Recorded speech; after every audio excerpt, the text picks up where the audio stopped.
இளவரசன் கொல்லப்பட்ட பிறகு கோகுல்ராஜ் கொல்லப்பட்டான். இப்போது சங்கர் கொல்லப்பட்டிருக்கிறான். தென் மாவட்டங்களில் இது நூற்றுக்கணக்கிலே நிகழ்ந்து கொண்டிருக்கிறது. எனவே தமிழக அரசுதான் இதற்கு பொறுப்பேற்க வேண்டும்.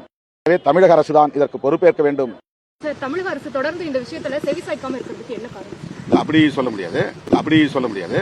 அவங்க முடிந்த வரையிலும் இருக்கிற சட்டங்களை பயன்படுத்தி நடவடிக்கை எடுக்கிறார்கள். உடனடியாக கவின் படுகொலையில் சம்பந்தப்பட்ட குற்றவாளிகளை கைது செய்திருக்கிறார்கள். ஏற்கனவே இருக்கிற சட்டத்தின் அடிப்படையிலான நடவடிக்கைகளை எந்த பாரபட்சமும் இல்லாமல் முதலமைச்சர் அவர்கள் மேற்கொண்டு வருகிறார் என்று நாங்கள் பெரிதும் நம்புகிறோம். தமிழகத்திற்கே மிக அவமானகரமான செயலாகும்.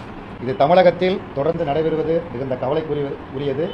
இன்றைக்கு இருக்கிற அரசாங்கம், அண்ணா திராவிட முன்னேற்ற கழக அரசாங்கம், இந்த பிரச்சனையை தடுத்து நிறுத்துவதற்குள்ள எந்த நடவடிக்கைகளையும் மேற்கொள்ளாமல் தொடர்ந்து வேடிக்கை பார்க்கிற காரணத்தினால்தான் இப்படிப்பட்ட சம்பவங்கள் தொடர்கிறது. அதே நேரத்தில் சட்டபூர்வமான நடவடிக்கைகள் எடுப்பதன் மூலமாக இதை தடுக்க வேண்டும் என்கிற முறையில் 3 கட்சிகளும் சேர்ந்து ஒரு கோரிக்கை விண்ணப்பத்தினை மூவரும் கையெழுத்திட்டு மாண்புமிகு முதலமைச்சரிடத்திலே கொடுத்திருக்கிறோம்.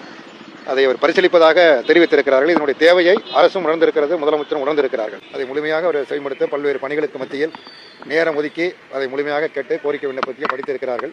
சட்டம் கொண்டு வருவார்கள் என்று எதிர்பார்க்கிறோம்.